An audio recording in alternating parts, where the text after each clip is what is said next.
Children, today we'll be starting the new unit, biodiversity and its conservation, right? Now the word biodiversity. So bio means, it is life. It is called as life. And diversity. So diversity means variations. So diversity is called as variations. So the variations of life is only called as biodiversity. And how are we going to conserve it? So that we are going to study, right? Now if you see our state species, that is the great Indian bustard and the blue spider Guti tarantula. Okay, these are the two species of the state that is becoming endangered. So it is becoming endangered means what? It is becoming, they are in danger now, right? These species have become endangered. See, around 30 to 40 years back, okay, there were many birds. There were many birds, like many birds were there with like crow, sparrow, parrot, crane. Yes, so these birds were a common sight. But nowadays you can see only crows, right? You can see only crows. So the reason is that because most of these birds have become extinct, or they have reduced in number. They have reduced in large numbers. So they have reduced in large numbers. So they are no more seen nowadays very commonly. They are a rare sight. So earlier we were able to see only monkeys in the forest. Yes, monkeys we were able to see in the forest. But nowadays the monkeys are seen in villages. So why this is happening? So why the number of organisms, right? The number of organisms, that is the birds and the animals, are decreasing or increasing? Are decreasing and increasing. Why are they decreasing and increasing? So there is a reason for this, right? Why are they decreasing and increasing? Human beings, right? Human beings, they are destroying the nature. What they are doing? Destroying the natural resources. Destroying the natural resources. So why are they destroying the natural resources? For their comfort. For whose comfort? For the human beings' comfort. For their comfort, the human beings are destroying the natural resources. And if you see the big trees where the shelter place for whom? For the birds, animals, and certain insects also, right? Insects also. So these are being cut down. The big trees, they are cutting down the big trees. And because of this, why they are cutting the trees? To widen the roads. To widen the roads. And they are destroying the forest area.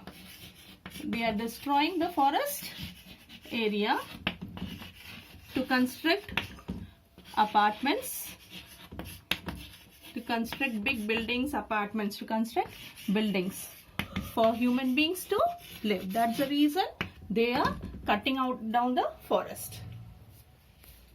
If you see poaching of birds and animals, that is killing of birds and animals, that also play important role in the increasing and decreasing of the animals. Now we see a variety of plants and animals in our surroundings, yes or no? So we see a lot of plants and animals in our surroundings. So each one is having different shape. If you see the organism, they have different shape, size and color, right? And every living being is different from each other. So no two organisms are alike. So each and every one are different. So every living organisms play a prominent role on the earth. So we can't say that plants don't play important role and animals play. So if plants, they give out oxygen, and animals, what they do? They give out carbon dioxide, which the plants use. So each and everyone play an important role, and this is called as biodiversity. let's study variations in plants, animals, and human beings, right? So the first one, let us study about plants. So if you take a plants of the same species, for example, if I take mango tree, right? Mango tree. So this is one mango tree and this is the other mango tree. Yes. So both are of the same species. But if you see this mango tree, the mangoes are sour. Okay. The leaves are broad. And it is a tall tree. And if you take the other mango tree, so if it is sweet, then the leaves are little not broad, not so broad, and this is short or dwarf, right? So if you can see, within the same species you have the variations. So there are variations within the species also. This is the example I've given for within the same species. Now if in plants, if I take one more example, that is the mango and the neem tree. Yes, you can see lot of variations between two different species. That is one is mango and the other is neem. So you can see different neem, if you see, they don't give fruits, big fruits, whereas mango have bigger fruits. So here it is bitter in taste, the fruits are bitter in taste. Here they are sour or sweet in taste. And here the leaves are narrow, here the leaves are broader. So this can be tall, this can be tall, this can be short, and this also can be short. Like that you have variations, right? Now coming to animals.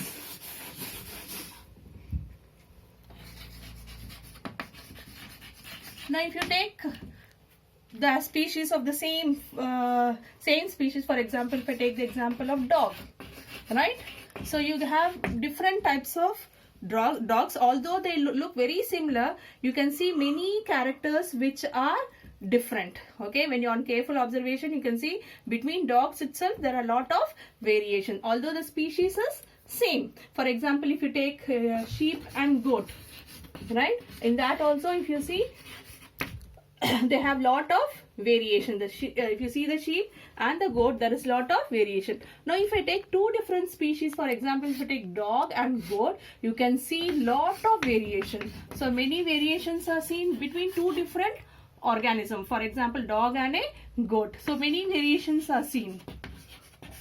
See, right from the eyes, ear, the legs and the body, it can be fat or thin, like that you can see many variations. So this is in animals. Now if you see in other microbial world, okay, we have studied about the microbial world, that is the microorganisms, that is fungi, bacteria,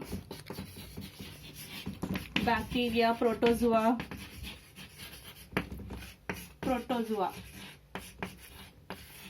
We saw that when we take a drop of water, pond water, and we observe it under the microscope, we can see many different microorganisms. So within a drop of water itself, we can see many microorganisms. So there are different microorganisms in a drop of water. So imagine in the entire sea how many different microorganisms will be present in the ocean or the sea or the river, right? So we have lot of the microbial world itself is larger, and there are lot of variations in the microbial world also, right? So that is the microorganisms. Now coming to next, the human beings. When you see human beings, so no two organisms are alike. No two human beings are alike.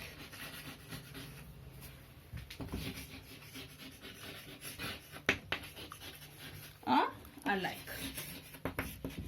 For example, if you take from your family members itself, your siblings, right? So they may be, your siblings may be tall, short, thin, fat. They may have straight hair, curly hair, curly hair, they may have straight hair, curly hair, then they may have the skin tone may be different. That is, the skin may be they may be fair or dark or beatish color, right? Or the skin may be oily or dry. Yes, like that you can see lot of variations within the family siblings itself. Now if you see not from the same family, that is your classmates. So if I take examples of your classmates. So if it is boys or girls of 8th standard, if you see, they are of the same age. But you can see a lot of no two child is alike. No two students are alike in the same class. Students are alike. Yes, although we have the same organs. Yes, you have the organs are same. But still what happened? There are large amount of variation. There are large variations among themselves, among the students. There are large variation among students who are human beings, right? You have seen it, just check it. The eye color will vary, okay? The hair, the body, some may be fat, some may be tall. Fat, some may be tall, some may be thin. Yes, short in stature. Then skin color, all it may be different. So nature has produced each and every one unique. So nature has produced each and every organism as unique, which play an important role on this earth, okay, and balancing the ecosystem of this universe. Okay, you have understood, children? Thank you.